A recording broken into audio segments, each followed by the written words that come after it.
안녕하십니까. 여론의 발건강을 책임지는 연세건우병원 이호진 원장입니다. 소금막류는 우리 발 중에 가장 작은 새끼발가락에 생기는 그런 질병입니다.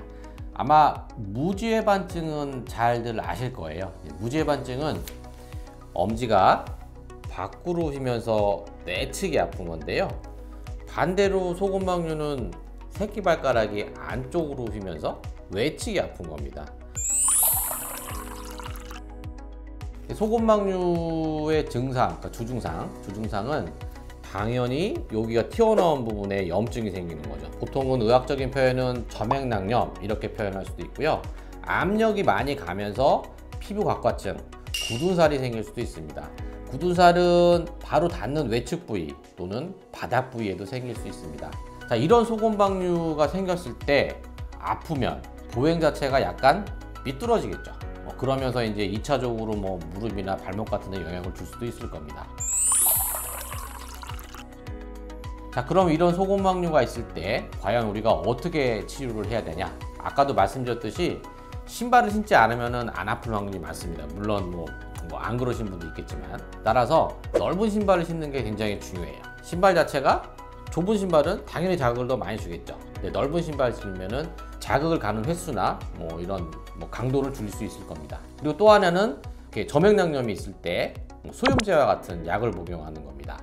이런 보존적인 치료를 했는데도 불구하고 내가 신발 선택에 제한이 있거나 또는 생긴 염증이 가라앉지 않거나 굳은살이 더 커지거나 이렇게 되면 이제 수술적 치료를 고려하게 됩니다. 수술적 치료는 여러 가지 방법이 있습니다. 근데 가장 기본적인 원리는 튀어나온 뼈가 다시 들어가게 만드는 그런 원리입니다. 그러려면은 살짝 뼈에다가 실금을 내고 요 튀어나와 있는 뼈를 안쪽으로 밀어넣게 되겠죠.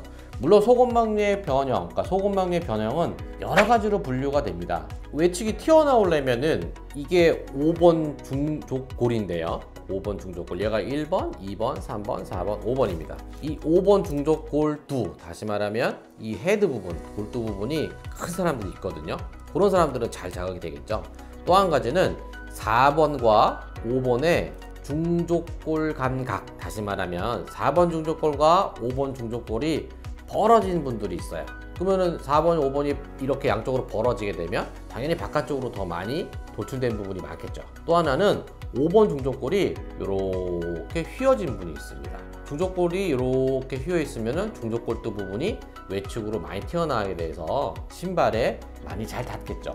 수술적 치료는 튀어나온 헤드를 안쪽, 다시 말하면 4번 쪽으로 밀어주는 그런 수식이 주된 방법이 되겠습니다. 제가 주로 사용하는 방법은 중족골두 아래에 살짝 실금을 내서 중족골두를 안쪽으로 밀어서 5번 중족골에 정렬을 맞춰주는 수식이 되겠습니다. 보통 핀 제거는 4주에서 6주에 진행을 하게 되고요. 요즘에는 기부스나 목발을 사용하기보다는 수술 후에 신는 특수 신발을 신고 뒤꿈치 보행을 합니다.